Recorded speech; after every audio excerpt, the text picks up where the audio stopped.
Bonjour. Aujourd'hui, dans cette vidéo, je vous fais... j'ai pas l'habitude de parler de l'actualité, mais j'aimerais vous parler d'une chose que j'ai vue. Comme je vous dis, j'ai pas l'habitude de parler d'actualité, mais le problème, c'est que c'est juste beaucoup trop gros pour que je puisse pas vous en parler. C'est pas nécessairement... comment je pourrais dire? C'est pas nécessairement dans mon... Pardonnez-moi. Dans mon champ d'expertise. Mais le problème, c'est que ça va affecter tout le monde si ça continue comme ça. Donc, comme vous savez, je suis un fervent utilisateur d'anciennes technologies et entre autres le Walkman. Donc, pourquoi j'utilise encore un Walkman? Parce que c'est simple d'utilisation. Vous l'ouvrez, vous mettez votre cassette dedans, vous le fermez, vous appuyez sur play, vous avez votre musique. C'est aussi simple que ça. Certains pourraient me dire qu'il y a des avantages, comme il faut que tu fasses rembobiner et avance rapide pour avoir ta musique. Moi, ce que je leur réponds, c'est mettez de la musique que vous aimez sur votre cassette. Déjà, commencez par ça. Si vous n'aimez pas la musique qui joue sur votre cassette, ça vous donne rien d'en mettre dessus.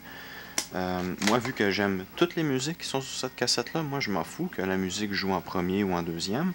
Je vais juste l'écouter, puis après ça, la prochaine va jouer, je vais l'aimer tout autant. Après ça, l'autre d'après, je vais l'aimer tout autant. Puis c'est un Walkman qui est auto-reverse. Donc, je vais pouvoir écouter mes musiques autant de fois que je le veux au final.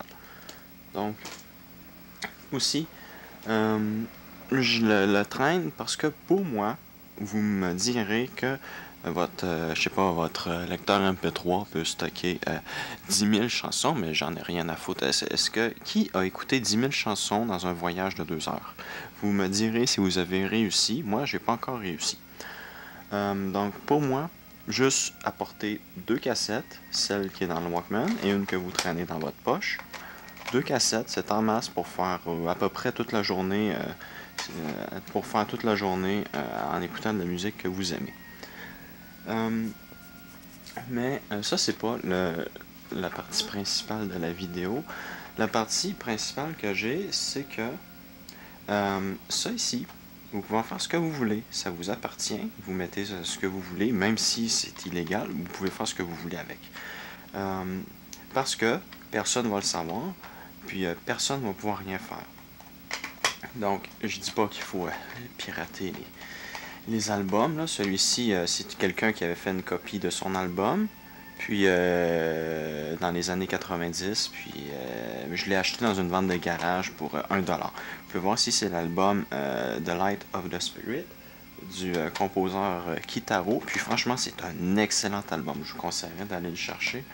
C'est un des meilleurs albums. Puis de toute façon, l'album est sur YouTube. Puis vous pouvez l'écouter même. Puis d'après ce que j'ai compris, ça a l'air d'être la chaîne officielle de Kitaro. Donc les bénéfices qu'il va faire avec ces vidéos-là vont aller aux compositeurs. Ou du moins à ceux qui ont les droits. Donc, au moins pour ça, c'est à peu près légal. Mais le plus gros problème aujourd'hui, c'est que puisque tout est numérique, les gens peuvent garder un contrôle total sur vos objets, surtout les nouvelles technologies. Si je vous montrerai mon lecteur MP3 que j'utilise de temps en temps, c'est un vieux truc qui a coûté 40$ en 2009, je crois. Un petit lecteur Kobe avec un écran de 1.5 pouces, je crois. Donc c'est vraiment le minimum avec 2 gigas, même gigaoctets de mémoire vive. Pas de oui, bravo. Non, de mémoire flash, pardon. Et c'est amplement suffisant pour mes besoins d'ailleurs, pour le peu que je l'utilise. C'est ce que c'est en partie, c'est le début de ce que je veux vous dire. Donc, comme je vous disais, ceci, vous avez le contrôle total sur cet objet, tandis qu'un objet numérique, surtout aujourd'hui, vous perdez beaucoup le contrôle.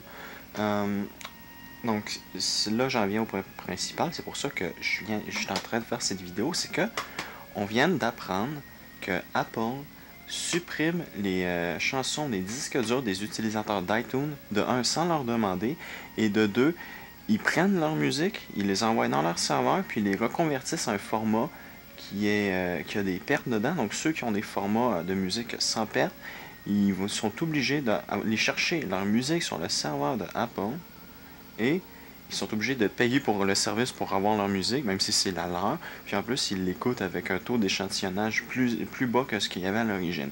Donc franchement, il faut vraiment s'arranger pour que les gens arrêtent ça. Parce que Apple, techniquement, ils n'ont rien à se reprocher, comme j'ai lu dans l'article. C'est dans les droits d'utilisation. Les gens ne peuvent pas dire que c'est de la faute d'Apple. C'est dans le truc que les gens ne lisent jamais des termes d'utilisation. C'est là-dedans que Apple n'est pas responsable de quoi que ce soit s'il arrive quoi que ce soit. Donc, franchement, moi, si j'ai une chose à vous dire, là, achetez un média physique ou même digital si vous le voulez. Achetez un album FLAC sur Internet, convertissez-le en Wave, MP3, ce que vous voulez. Mettez-le dans votre lecteur non Apple, bien entendu, puisqu'il faut utiliser iTunes pour que ça fonctionne. Mettez-le dans votre lecteur non Apple et vous serez tranquille avec ça. Dans le fond, ça revient. Vous aurez presque le même niveau de contrôle qu'avec une cassette audio standard. Mais voilà, donc c'est ça que ça fait.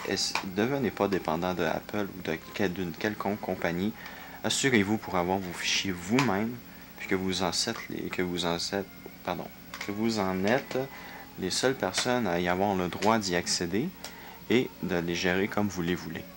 Donc, ça là, c'est pour ça que moi, entre autres, comme je vous dis, j'utilise un Walkman parce qu'il n'y a rien qui peut pénétrer cet objet-là, à part les ondes magnétiques, mais il n'y a absolument rien qui peut affecter l'utilisation de ce lecteur-là, que la police va faire ce qu'elle voudra, qu'elle fera les lois qu'elle voudra. Ce qu'il y a sur cette cassette-là, c'est mon utilisation personnelle, puis ils ont le droit de rien en faire. C'est tout. Donc,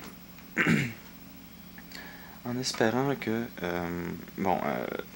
j'ai pas l'habitude de faire des vidéos de ce genre, mais en espérant que vous avez apprécié ça, moi je vous le dis tout de suite, si vous continuez à faire confiance à des compagnies du genre Apple, puis que vous vous dites que les compagnies peuvent tout faire pour vous, vous allez vous retrouver avec des maudits mauvais résultats au final. Donc moi je vous le dis, arrangez-vous tout seul avec vos choses, espérez pas qu'une compagnie fasse toutes vos choses pour vous. Le but d'une compagnie c'est de se faire de l'argent, puis elle va s'en faire sur vous de l'argent, que vous le vouliez ou non. Donc c'est ce que fait Apple, parce qu'en plus pour utiliser leur service, il faut que vous payiez, celui qui vous permet d'accéder à des chansons, là, je me souviens plus trop, mais une fois que vous finissez de payer ce service-là, vous ne pouvez plus l'utiliser, donc c'est quand même assez stupide. Je sais pas pourquoi il y a des gens qui utilisent ça, là. Moi, je préférerais m'acheter même des CD audio plutôt que de devoir faire affaire à ce genre de technique-là. Parce que c'est juste impossible que ce soit dans l'intérêt de l'utilisateur. Parce que d'un, c'est géré par une compagnie. Et de deux, cette compagnie s'appelle Apple. Je sais pas si vous connaissez les tactiques d'Apple. Mais vous devriez le savoir que Apple sont prêts à tout faire pour avoir votre argent. Donc, comme vous faire croire que leurs produits ont tout inventé. Donc, voilà. Franchement, comme je vous dis, arrangez-vous pour que vous soyez les vrais propriétaires de vos musiques. Achetez les albums s'il le faut. Ou même enregistrer-les de la radio, hein, techniquement, c'est pas illégal d'enregistrer de la musique de la radio, vu que c'est public. C'est la même chose pour les télévisions. Vous avez le droit d'enregistrer sur VHS vos émissions. De toute façon, c'est pour vous. Donc, techniquement, du moins au Canada, de ce que je sais, c'est pas illégal d'enregistrer sa musique de la radio. Donc, voilà.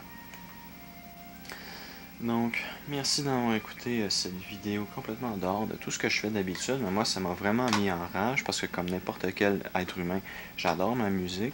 Celle que je traîne avec moi, je tiens à l'avoir le plus longtemps possible. Donc, moi, me faire dire que Apple a supprimé mes musiques de mon ordinateur, je serais vraiment pas content. Donc, j'espère que vous serez capable de vous rendre compte que vous êtes mieux de vous en occuper vous-même de votre musique. Ce sera le meilleur pour tout le monde.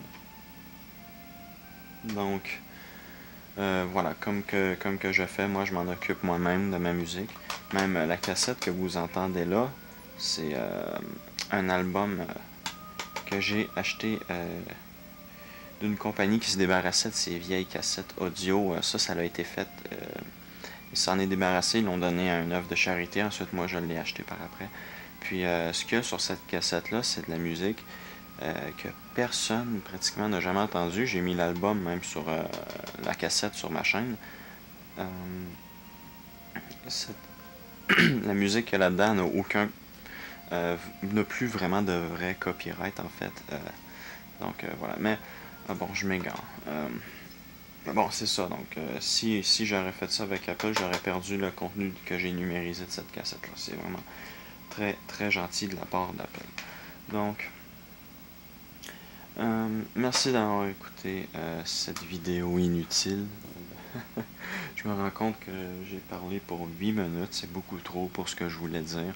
Mais merci d'avoir écouté cette vidéo. Et à la prochaine.